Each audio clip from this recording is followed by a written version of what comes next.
Hey y'all, Deirdre here, host of the Ambition Project Show, where I showcase the big, bold, ambitious thinking of Dallas business leaders. Each episode includes thought-provoking conversations about how Dallas game changers are shaping the business landscape and impacting the communities we live in. There are people to meet, stories to be told, and inspiration to be had. Dallas is a thriving hub of growth and innovation, which is why I've decided to feature local business and community leaders on the show.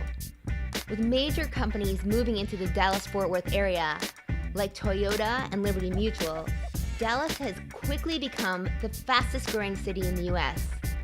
With a huge influx of people moving in from out of state, many are searching for answers on how to adapt to this growing and shifting business and social landscape. In this episode, I'm joined by Dave Lieber, a master storyteller and columnist for the Dallas Morning News. He's also given a TED Talk about how he, as a New Yorker, adapted to the Dallas-Fort Worth culture and after 25 plus years in the area, is now proud to call DFW his home. In our interview, Dave talks about how Dallas is truly the land of opportunity, where anyone with talent, creativity, and the ability to play well with others can make a mark in this community and thrive. He also offers tips on how to connect with the movers and shakers in the Dallas metroplex. This is an episode you'll want to listen through to the very end to pick up on all of Dave's nuggets of wisdom. If you like what you hear and don't want to miss a single episode, be sure to subscribe on iTunes or on my website at www.theambitionprojectshow.com. Let's get on with the show. Hi, I'm Deirdre Sanborn, and I'm here today with Dave Lieber, who's a national award-winning Watchdog newspaper columnist, a prize-winning author, and a TED Talk speaker. You specialize in the gift of storytelling and how that moves people to action. Today, I want to speak specifically about the Dallas community and the ways that you help affect change through storytelling here in the Dallas market. And more specifically, this podcast is about business leaders in the Dallas market and how they can affect change in this community. I specifically wanted to talk about your TED Talk, which is amazing because it tells about your story, how you came as an outsider into the Dallas market and as a New Yorker, which is something we both share in common, and how that affected you, and then how that's impacted the direction you moved in your life and with your career. Can you tell us a little bit more about being an outsider coming here, and do you consider yourself to be a native to the Dallas area yet? What has it been, 25 years? Almost, yeah. No, you can't ever call yourself a native if you weren't born here. And even if you got here when you were 1 month old, you're not a native Texan. You can't have that special license plate on the back of your car. But one of the hardest things about being a journalist, and this is my 40th year working for a newspaper, is I had to move to strange places, sometimes by myself usually, and it's hard, you know, and we see that in America today where young people especially are moving all around for jobs. And you know, you lose your friends and you lose your family and you got to start with nothing. You have no keys. You got to get a new car and a new house and a new job, and it's scary. So that when I moved here in the summer in 1993, and Deirdre, you never want to move here in the summer, right? Because it's like a furnace. I went into literally culture shock because I wasn't prepared for what it was like. You probably felt the same when you moved here too. It's different from any other place I've lived, and I've lived here, lived in 10 places, but the culture of Texas is so strong, and it's so different from what I was used to, you know, growing up in New York and Manhattan, Broadway and the West Side, and living in Philadelphia, working for the newspaper there and going to college there at the University of Pennsylvania. And I'd lived in weird places, you know, strange, like I'd lived in West Virginia and handled that really well, and that's weird. And I lived in Florida, and Florida's a very strange and exotic place, and I sort of handled that okay, not really. But Texas was the one that was so hard because everything was different. The clothing was different, the food was different, the accent was different, and the expressions that people use was different. And I wasn't ready for it, and I had to be a columnist right out of the chute the first month here, write 3 times a week for the Fort Worth Star-Telegram, and I was lost. you know. So I think that that people go through this, and the only way to really survive in a new place is to create a network of people that are like you and that you feel comfortable with, and let them guide you into the world and have friends. And if you're an introvert or you have a hard time making friends, moving to a new town for a career can be really lonely, you know. It sure can. My experience of coming into this area, it was back in '98, so 6-7 years after you did. It was a huge change for me. And yes, without a network and without a support group, it made it particularly challenging. But I moved here for job opportunity. And I think a lot of people are moving here for job opportunity, especially thanks to Toyota and several others. And actually, many of them are coming in from California, is the latest stat I heard, which is a very, very different culture. They're usually like hanging out with surfboards, and here we have cowboy hats. How does somebody from the outside coming to a very different demographic, and you know, we don't have oceans, we don't have mountains, but we do have great shopping and great cultural opportunities and great sports. How does somebody adapt to this environment? What's been your experience? You're talking about a lot of people too. You're talking about almost 3 million people that have moved here just in the 20 plus years that I've lived here. Right. And you're talking about literally 1,000 people supposedly move into Texas every day, and many of them are moving to DFW.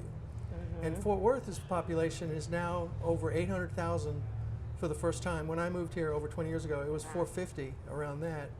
And Dallas is 1.2 million, they just announced last week. So Fort Worth will eventually surpass Dallas because it has more open land, you know? Yes, interesting fact. So the thing is, the way to deal with it, I guess, is, I lost the question. There was a follow-up to the question. The question is, how does an outsider adapt to this unique environment called Dallas-Fort Worth area? Well, this is really important. This is something I've seen here, and this place is a meritocracy. And your father's father and the mansion that you grew up in, none of that really matters like it does, say, up in Philadelphia, where there's families that have been there for generations.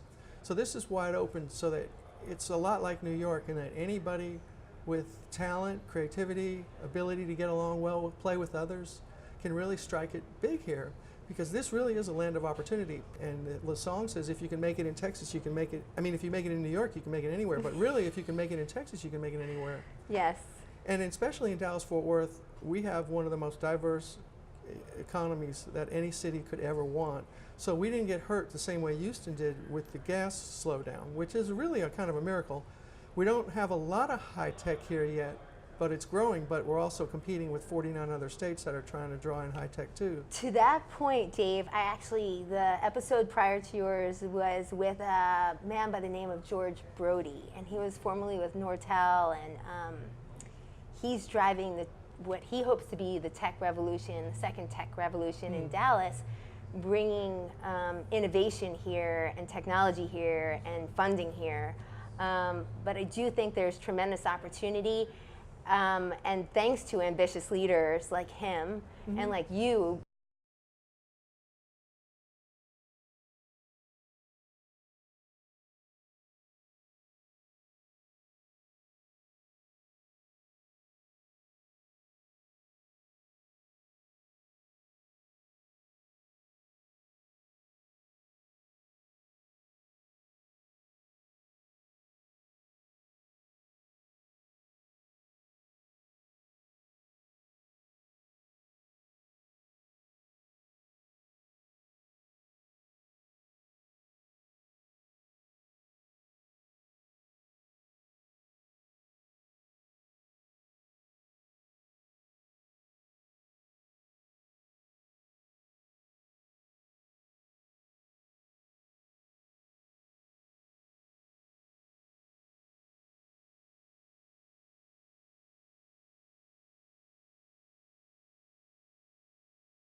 I was on my second Texas-sized margarita, so I didn't care. And so I read about this in the Fort Worth Star-Telegram, my first Tex-Mex meal, and the people who read the newspaper are like horrified that this moron has been hired, this moron Yankee who doesn't understand anything.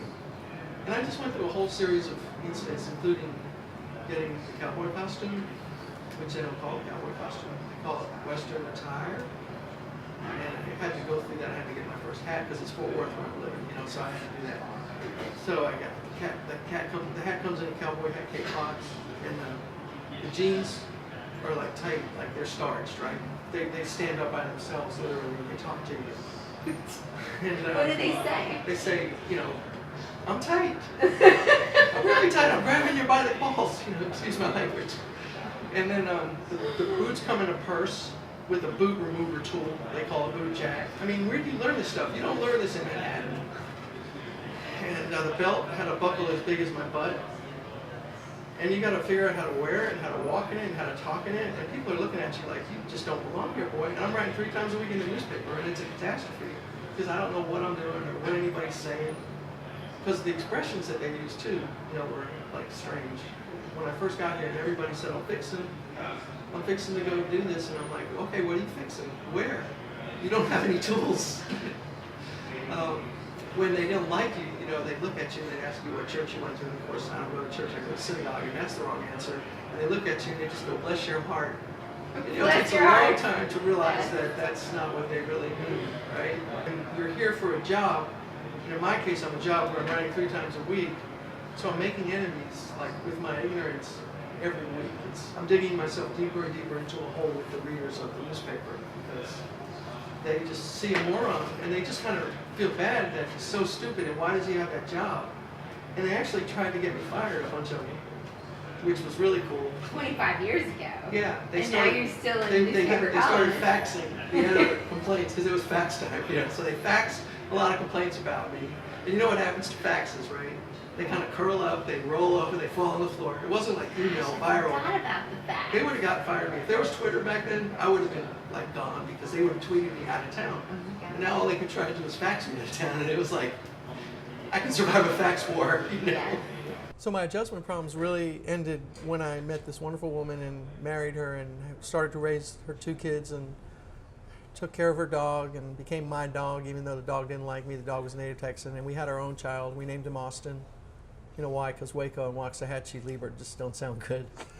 And now we're off, and suddenly I could answer the questions, I could connect properly, and I became a much better writer, and I became a much better person too.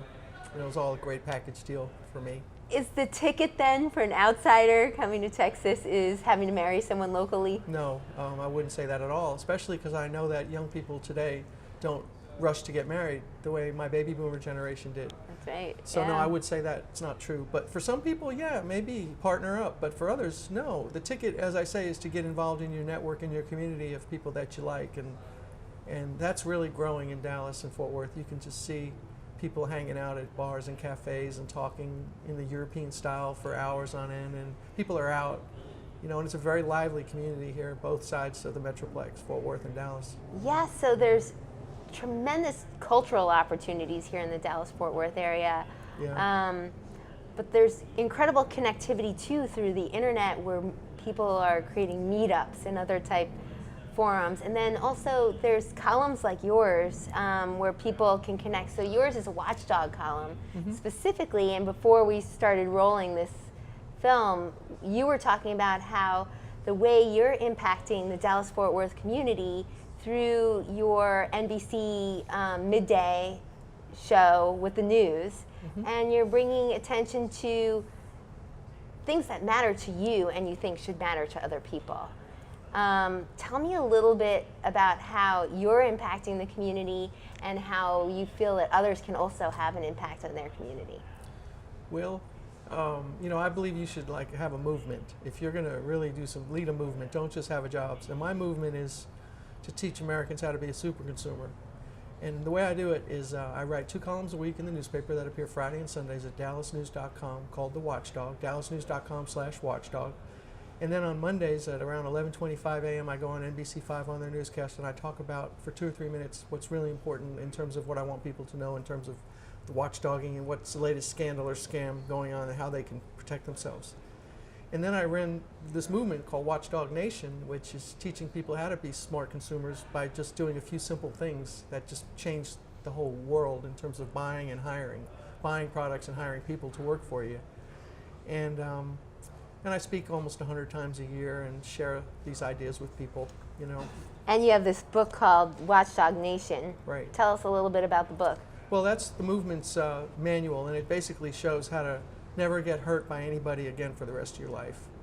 You know, and it's how not to buy bad appliances and what happens if you do buy a bad refrigerator, how do you get it fixed, and how do you avoid spending time, money, and aggravation on this kind of hassles that are part of modern day life. And it turns out it's down to a few simple things, like using the internet properly before you buy something, and using the internet properly after you have a problem, and figuring out what their vulnerability point is and letting them know that you know that they're under investigation in Ohio for this, and they let you go. They give you your money back because you spent 5 minutes learning something about your problem, and most people don't do that. Hardly anybody does, but it's usually, there's an answer, and that's just one idea. There's many ideas. They're all really simple things. They're free. They take just a few seconds to do, and if consumers use them, they won't ever need to write to me, because I get about maybe 200 letters a week from people that have problems, and you know, they all want me to write a story about their problem. So I can't do that. So I teach them how to fix it themselves. You teach them how to fix it themselves. Yeah, I show them, I send them back an email and going, if I were you, this is what I would do. And they have a lot of strategies. And sometimes I tell people, go in there and tell them you talk to me, and tell them you're giving me one more chance before I'm putting it in the newspaper and on the internet forever. You know, and sometimes I just tell them, like, let's file a complaint against them with the regulator and let's get them in trouble. Or sometimes I pass it on myself to the company and say, could you look at this? So every week I send them a list of complaints that I get from readers. And you know, my AT&T reports now go to the CEO, chairman, and president of the company, Randall Stevenson. And so 30 or 40 pages of complaints go to him from me, and they all get royal treatment, and it's ridiculous that it has to come to that. You're pointing something out. You've empowered yourself as the watchdog. You've self-anointed yourself as the watchdog. But I share the power with the public. You do share the power of the public, and you're an ambitious leader. You've anointed yourself a watchdog, and now you have the attention of major companies and thousands upon thousands of people. Oh yeah, I didn't anoint myself because I work at the beck and call of the editors of the newspaper at the Dallas Morning News, and before that at the Star Telegram. They support this idea of having a watchdog, and really only maybe 5 or 6 newspapers in America have this kind of a investigative column, because they just don't do it. And so these editors are rare. They actually support this concept. But Fort Worth, I was let go after 20 years there. They didn't support the concept of having the watchdog there anymore. So Dallas picked me up. So good for them. But I don't want to say that I was anointed myself, because I'm only working. You know, I have a website that I run on my own called watchdognation.com. I know that. But it's just highlights of what's going on in the newspaper. Got it. So the Dallas Morning News supports this type of watchdog effort. So they're somewhat of mavericks as well. Right. Dallas is a city of mavericks. Right. How can people like you find ways to empower themselves? Like you're showing people through your watchdog efforts, I can't do everything for you. Here are ways that you can empower yourself. This show, the Ambition Project show, is about people learning from people who've done it themselves and finding ways to navigate into their own path of leadership. What are you most proud of in your personal life, and how have you gotten to where you are today as a result of those efforts? What guidance can you offer people who are up and coming? And we're saying specifically the Dallas market, but it could be true anywhere. Well, no, how did you get there? In the Dallas market in Fort Worth, the true character I learned of a Texan is they're giving, they're volunteering, they're interested in charity and social causes, like helping kids. They like to help kids. They like to help pets. They like to help older people. They like to help the disabled. They like to help the homeless. There's just there are more charities and nonprofits, 501c3s here than any place I've ever lived. And once I discovered that, I decided that I needed to get involved in a charity that really worked. And a judge in Southlake, Brad Bradley, and I started this charity called Summer Santa, summersanta.org. And we've raised $1 million, and we send kids to camp and buy back school supplies for them, and books and clothing, and we pay for athletic league scholarships, and we pay for medical checkups, and we also send them to a theater program. And so that's really, to me, being what a Texan is. That's how I volunteer. So that's how I learned how to volunteer here. And so my strongest piece of advice for anybody who has ambition, because that's our key word in DFW, is to find a charity that you like and start to volunteer and maybe serve on the board. And that's how people will begin to define you as a volunteer, and then really good things happen.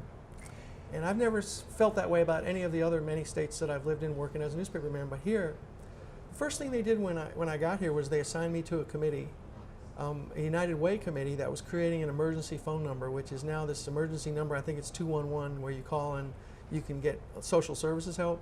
And suddenly, as a newspaperman, I was on this committee with all the community leaders devising this system, and I'd only been here a month. And as no newspaper job ever before would have put their columnist on a committee to create an emergency phone number for the public to call. But it turns out that this newspaper, the Fort Worth newspaper, has a tradition going back 100 years of community involvement and community leadership. Yes. So they threw me in. Same thing with Dallas. They have a tradition here of these newspapers really helping the community. They've given away millions and millions and millions and millions of dollars to the community of social charities and causes. They sponsor so many great causes. Yeah, so that's something, and they're just playing in character of a true Texan. So you're from Omaha, or you're from Los Angeles, or you're from New York, and you move here for a job and you don't know anybody. So you pick a cause you like and you start showing up and you volunteer and you help out and you make new friends and people start to know who you are and they start to understand you and they start to care about you. And that really helps business here, Yeah, tremendously. it does. So my son and I have 3 boys, ages 16, 13, and 11. And I actually live closer to Plano than I do Dallas, but it's a fairly affluent community, and I wanted to expose them to the beauty of diversity, as well as the fact that not as many people have lived with as many benefits as they have. So how do you support other up-and-coming leaders and kids in the community? And we've done it through the Young Men's Service League.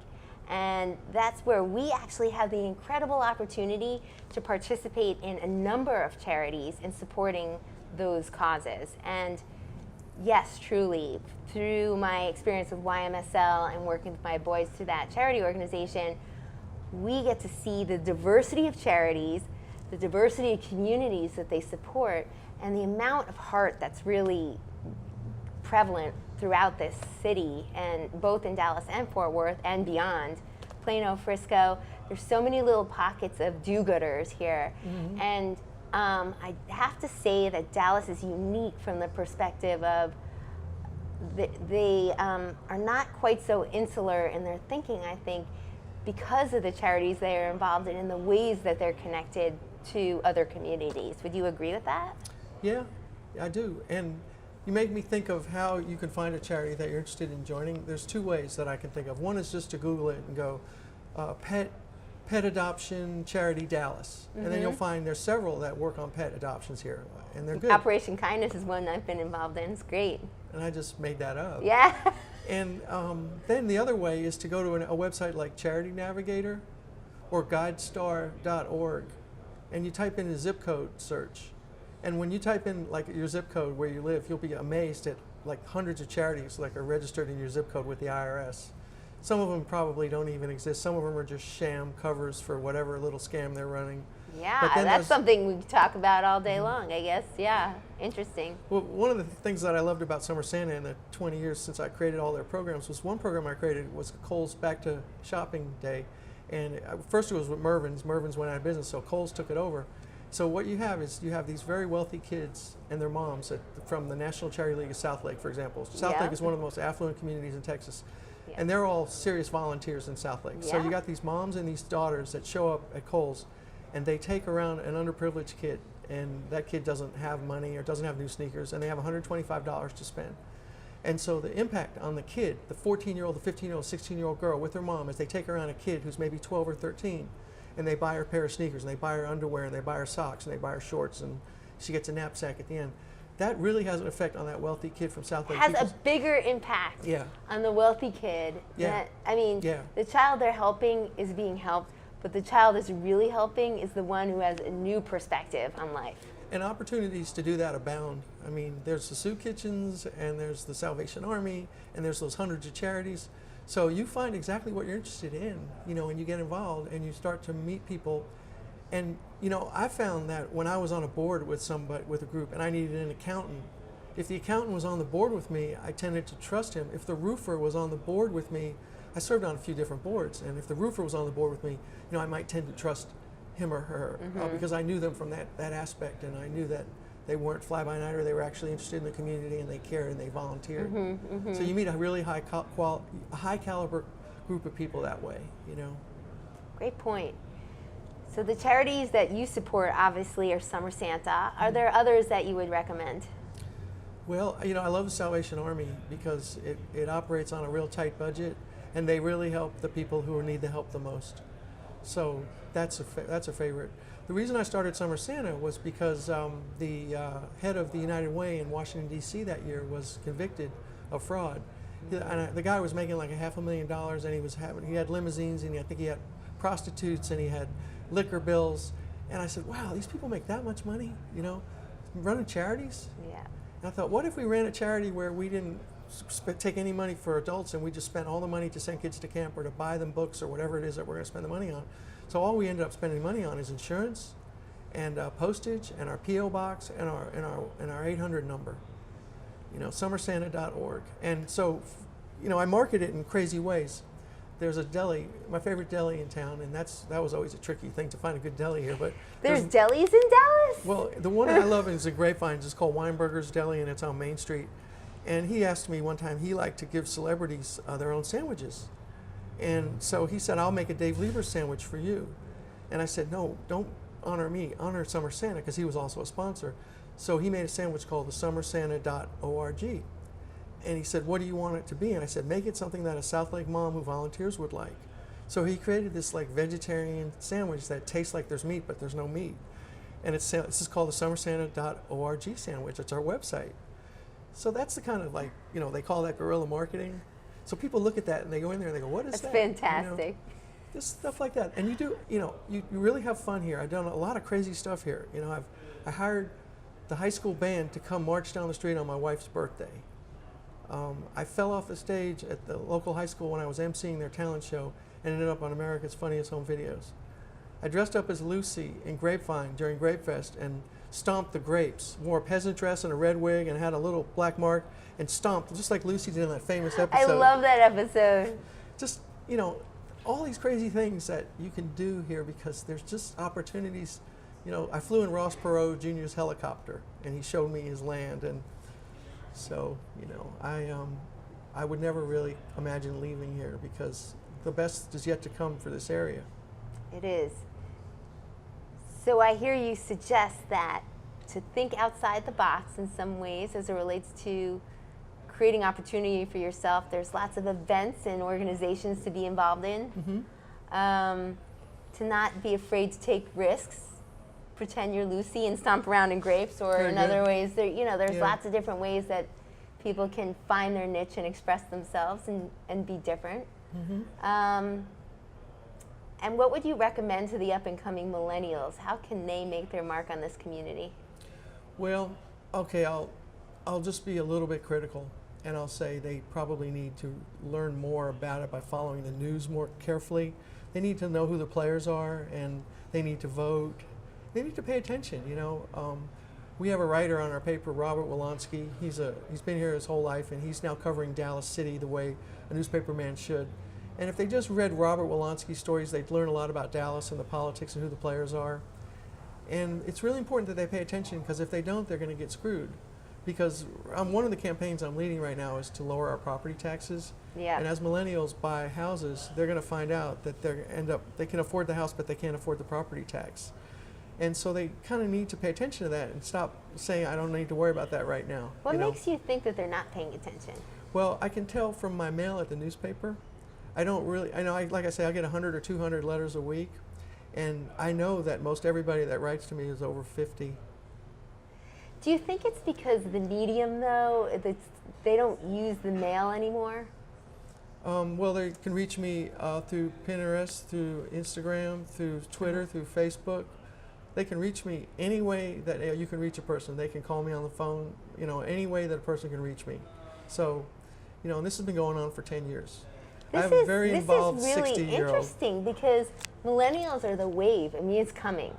So if they're not paying attention to what you think is important, what do you think they're paying attention to? Well, they're living great lives. They're living better lives than the baby boomers ever could imagine, because the way I understand it and what I can tell is baby boomers such as myself were workaholics and really didn't leave time for quality of life because we were so busy trying to strive to get ahead and, you know, achieve our career dream. And the millennials say, I'm not going to live, look at you. You're working on Sunday. I want to go hiking in the mountains. You know, I got this great stuff from REI and I want to use it, you know. And so they're just living life in a way that baby boomers could never have imagined. They're living their life. You know, I actually... It's not cool to be a workaholic, you know, No. anymore, but it was my whole adult life. The guy that closed up the office last was the one that everybody got, look at him. That's right. I do business consulting work, and recently I worked with a client who was lamenting about the millennial work ethic. And one of the things she was pointing to was the fact that they didn't want to work beyond the 40-hour work week. And that some of the requirements she had, the job, they simply weren't going to conform to. And on the one hand, she was saying it's very challenging for her to manage that. On the other hand, she said it's been great for the rest of us because they're starting to lay down boundaries and requirements that are causing us to say, oh, wait a second, why do we do that? So it's a double-edged sword. But if they're not paying attention to what you're saying is important, like property taxes, voting, electricity, things that are important. I'm writing about stuff that they should care about, but they're not seeing what I write about because they're not where I'm at. You know, my Facebook audience is probably skews older too. People that follow and are interested in that kind of stuff. Yeah. But the only thing I actually write about and investigate is stuff that hurts other people and how to make it go away. And so that has a universal appeal.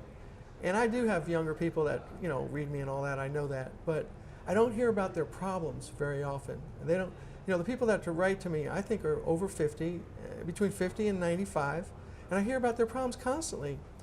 And, you know, I don't hear from the younger crowd. Because they're on Twitter. Well, I am too, but, you know, I think what's happening here is they are following the news. Yeah. But they're following the news that they want to follow, as opposed to all the news. They're not getting, when you open up a newspaper, there's 200 things in it. When you look at your phone, there's 20 things on it. So in my paper, there's 180 things that are not going to be on your phone that day you won't find unless you really hunt and peck, and people aren't going to do that.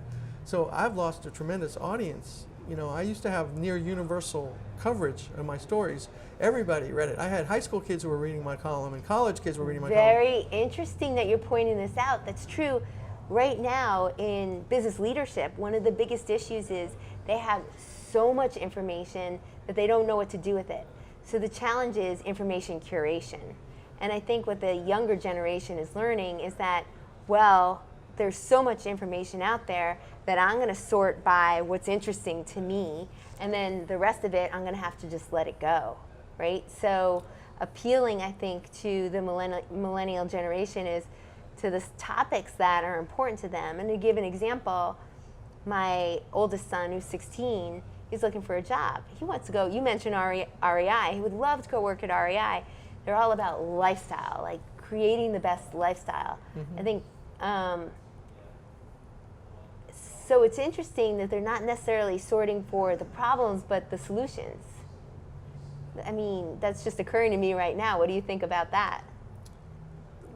That they're not necessarily looking at what's wrong, but what is right. Like what is good and right, and what can they go toward, taking their attention, their energy to that, as opposed to what's wrong and, you know, focusing on that. Okay, so that strikes a chord with me because my book is called Dave Lieber's Watchdog Nation, Bite Back When Businesses and Scammers Do You Wrong. Yeah. And that's a bite back, fight back kind of a thing. Yeah. That's a baby boomer thing. Baby boomers like to fight back. Right. But what I'm understanding is that younger people don't like to fight back as much because they don't want to have the conflict. There was studies done where like 10 kids were overcharged. How many of them actually went back to the cashier and said, you overcharged me? Not too many. They didn't want to have a conflict. That's true. So if I were aiming this book at a younger audience, which eventually I guess I probably will, I would probably say, I wouldn't say bite back or fight back. I'd say let's get along and let's figure this out Or together maybe, without having a big to-do about it. I don't think it's about getting along, Dave. I Yeah. think it's about living their best life. So how would you reword it so that paying attention to these things are what will allow them to live their best life? Right, it'd be how to live your best life and not be burdened by other people's failures, that kind of a thing. I'm picking up that the older generations were worried about, they wanted to create a good life for themselves as they got older. So they're creating their nest egg and focused on a strong work ethic and landing the best job possible and setting themselves up in a certain way, which means fending off warnings or hazards or anything that would be problematic to developing that nest egg. Whereas millennials these days are all about the shared economy. Oh, I didn't need to build my nest egg because I got Uber or I've got Airbnb or I've got whatever. I could go wherever I want to go, whenever I want to go there. So I'm about moving toward the positive solution as opposed to warding off the negative outcome. Yeah, that sounds about with what I've been learning as I study this matter. I want to mention that if anybody wants to send me a story idea, especially younger people, I so welcome them. You just have to email me at watchdog@dallasnews.com. Yeah, great And they idea. can send me their story ideas, because most of my stories that I do 100 a year in the paper. They're all reader driven. They come from great ideas from readers that see things that want me to figure out with them what's going on, or they caught somebody doing something that they shouldn't be doing. They have it on tape or they have a record of it, and then we go after them, things like that. So a little bit here though is millennials are very much focused on lifestyle, but also aligning with a culture. So maybe addressing the issue of where cultures are good or where there's opportunity for them, as opposed, or alerting to them in where it's not so good and where the opportunity isn't, right? So it's using the same focus just with a different approach. Well, you want to be the risk taker, like I said, like you said. That's right. So you want to maybe go into uncomfortable places. I really believe that as a journalist that the better I am is by more. Let me put it this way: the more uncomfortable place I end up, the better the story will be, the more helpful it'll be. So I've interviewed like the Imperial Wizard of the Ku Klux Klan, just because I shouldn't have been there, and I went to see him because it created tension and it made for a really interesting experience and a great story. Yeah. I spent 3 days in a nudist colony for a story. Very uncomfortable, not as much fun as I imagined it would be, but made a great story because of the tension that was involved, and so, it's really hard to get up early in the morning to do something like getting up at 4:30. You're miserable. You have to be somewhere at 6:30 in the morning. But once you've done it, you go, wow, that was so great that I did that. So I think people have to stretch themselves. They have to change their routine. They don't drive to work the same way every time. They open their eyes. They look at things. The main thing is I created a button called Ask a Bunch of Questions, and I want people to do that. I want them to just ask a lot of questions because the answers will astound them. I find that people are shy, and when they are shy, they cut themselves off. They don't know what's going on, and they miss out on these wonderful opportunities. Because fate is really a wonderful player here in Texas too. Wonderful things happen if people are in the right place at the right time, but that won't happen unless you're actually not at home. You have to be in it to win it. Yeah, and it's easy to stay in. And sometimes you don't want to go out, but you got to kind of force yourself to leave. And I went into a lot of situations here where I shouldn't have been. One time I went to the John Birch Society, and those were the 50s hard right conservative guys that are still meeting and still plotting and think that people like me are, trying to overthrow the world or whatever paranoia they have. And, you just walk in, you say why you're there. I don't go undercover. I explain that I'm here to learn. I'm going to write a story about it. And let me sit down and watch you guys, and I might have questions at the end. And you don't have to be a journalist to do that. People can act like journalists. They can go places where they shouldn't be and just ask a lot of questions and be welcomed into the fold. Everybody started small, except for the Rockefellers. Everybody else started really small. Started in the mailroom, I covered what was called the creature feature. The preacher feature. Every Saturday I had to write a feature on the preacher, different preachers, Methodist, Greek, Orthodox, whatever, right? And that's not what I wanted to do, but So you're saying everybody started small. Are you suggesting that everybody should be an entrepreneur, or everybody should, what's that thing? It's this baby boomer idea of paying your dues. Yeah. The first jobs really suck, and the money's no good, and See, my philosophy in life is you get a square on the checkerboard, and you got to hold your square. And the people all around you are getting blown off by the wind, the tornado, the hail. And you just hold on, don't quit, don't quit.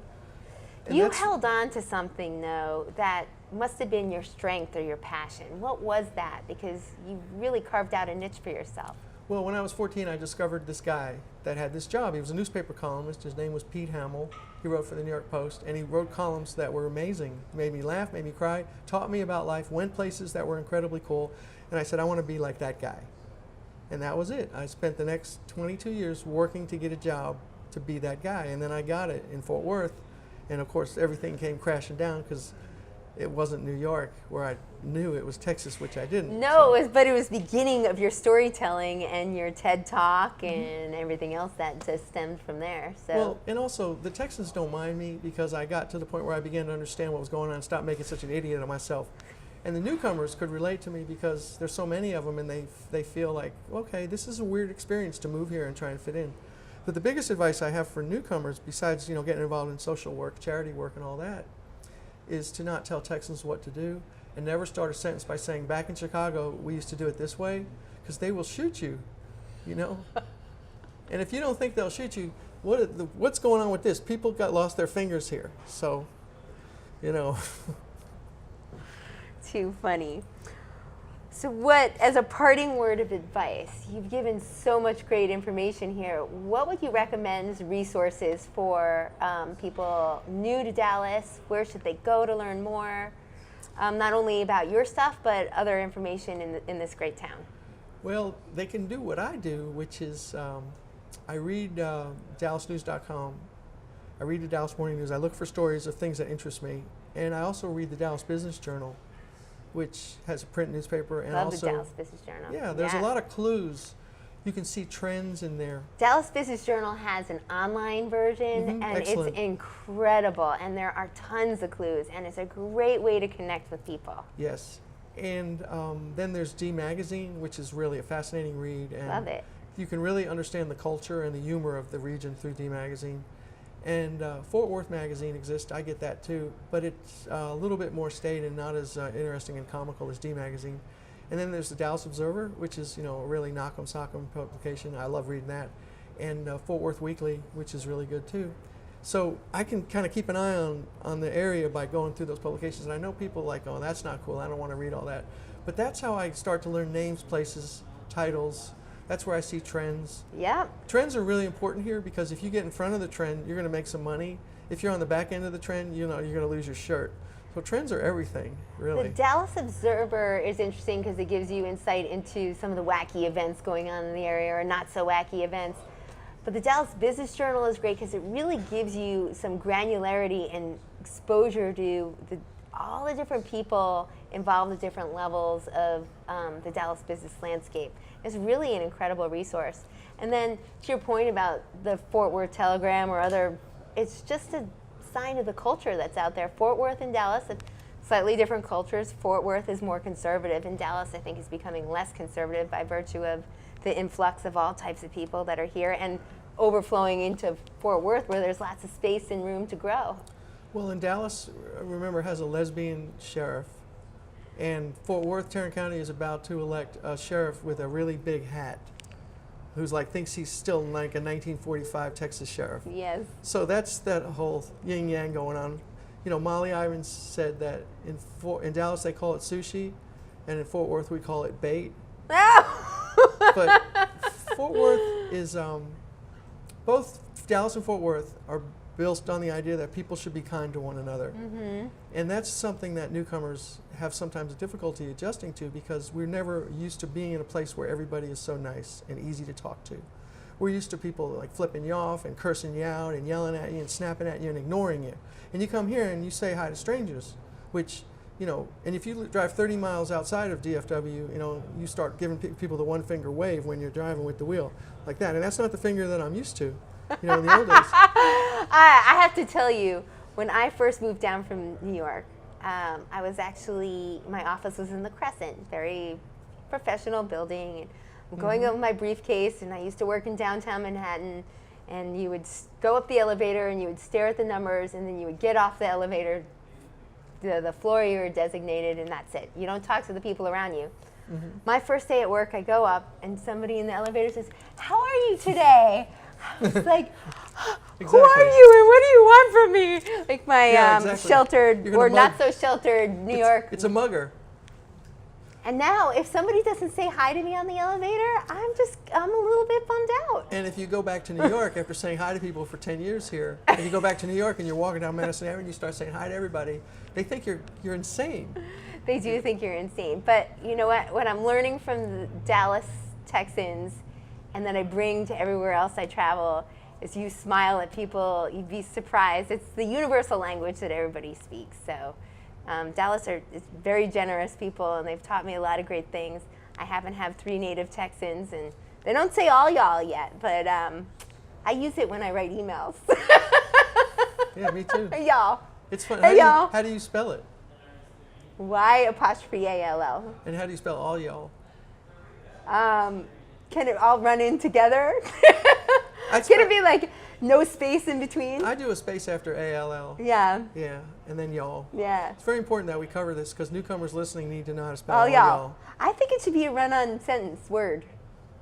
Well, it rhymes. It rhymes, and it goes backwards and forwards, and it's the word for world peace. Oh, it does go backwards. No, it doesn't. Yeah, all y'all. All y'all. And you know, it involves everybody, the Baptists and the Methodists. You know, they don't get along generally, but all y'all, they do. All y'all. Bless your heart. I'm fixing. Fajita, I got that one right. So before we leave, one last question. Do you have a quote that you would like to share with us, your favorite ambition quote? I asked that of all my guests. Remember that columnist I was telling you about, Pete Hamill? Yes. Well, I met him finally, you know, when I was in college. He was on a book tour, and I went to interview him for the college paper. Yeah. And I brought a copy of his book of stories to him to autograph. And he wrote in there, I told him that I really admired him, and one day I wanted to be as good as him. I was like 19, you know. And he said, you imitate, you emulate, you equal, and you surpass. And so imitate, emulate, equal, and surpass. So I have surpassed him in certain things, very few. I can do a couple of things better than he can. He's brilliant. He's had a great career. He's written many books. He's a wonderful writer. But just a couple of things I'm a little bit better than him at, which, you know, it took 30 years to get there. So that's what I think. You look to your mentor and your idol in your business, in your industry, your role model, and you study how they operate, what they do, and you take the best of what they do and you change it to be yourself, and you improve and you learn. You're constantly learning new ways to do it, and then one day you surpass. I hear that almost universally from people I talk to, is the importance of mentors. In fact, Bill Wallace, who you know, with Success North Dallas, spoke a lot about it in our interview about having a mentor group if you're a business leader. And I think that's universally true whether you're young and coming up through the chain of command, or you're mature and you've had some of your war wounds in the workplace or elsewhere. Having a mentor to follow is always important. Oh, and so I have this project where, say, every 10 years I've written to mentors letters. And I've said, hey, I've been thinking about you. You're 89 and crotchety, but one day, 45 years ago, you were really cool to me. And I've probably written like 30 or 40 letters to people over time. But just a few months ago, I wrote about 8 to different people. And then one guy, who was really crucial in my career, he wrote me back. And then he died like 3 weeks later. Goodness. And I was so happy that I got to write him, and I was so happy that he got to write me back. Wow. Because that was a piece of business that was finished, And so I've done that a lot, and I recommend that people do that because it gives you closure. And also the people just don't know that 30 years later you're still thinking of them. Can I tell you a story about one guy? He didn't write, I wrote to 8 or 9 people, but this is the one that didn't write me back. And he might not have gotten it, but he was a police reporter in Atlanta, and I was an intern. It was 1977, and I was assigned to the cop shop, they call it, where the police headquarters is, to get stories. And he walks in and he says, anything happened today? And I go, nothing, just a 40-year-old barbecue man was killed, and that was all. And he goes, that was all? That was all? This guy built a barbecue business, he slaved, he worked all day and fed his family, and he dies because of a stupid burglary, and that's all? That's a story, man, that's a story. It was like, oh, the light went on, and I realized there ain't no that's all. There's always something amazing with something, and So I've spent my life trying to get these stories, get the universal truths out of them. So how does that barbecue man's life matter to you? And what can you use in his life story to help to avoid what happened to him, but also to be like great in what you do? And I would always look for that in those kinds of stories after that. And the guy that did that is Joe Dolman, D-O-L-M-A-N. He's in New York City. So Joe, if you hear this, I'm still trying to thank you. Joe Dolman. Yeah. Well, this has been a great Thanks conversation. for having me. Thanks for being here. And to all the listeners, if you're interested in learning more about Dave, I'll have links to his website as well as his books, as well as all the things that we referenced in the show today at www.theambitionprojectshow.com. And you could also check us out on iTunes at The Ambition Project Show. Dave? Thank you. Thank you. Stay ambitious, my friends. Stay ambitious. If you like what you hear on the show, subscribe to it on iTunes and don't forget to leave your feedback. You can find links to everything we talked about on this episode by going to my website at www.theambitionprojectshow.com. Thanks for joining me, and until next time, stay ambitious, my friends.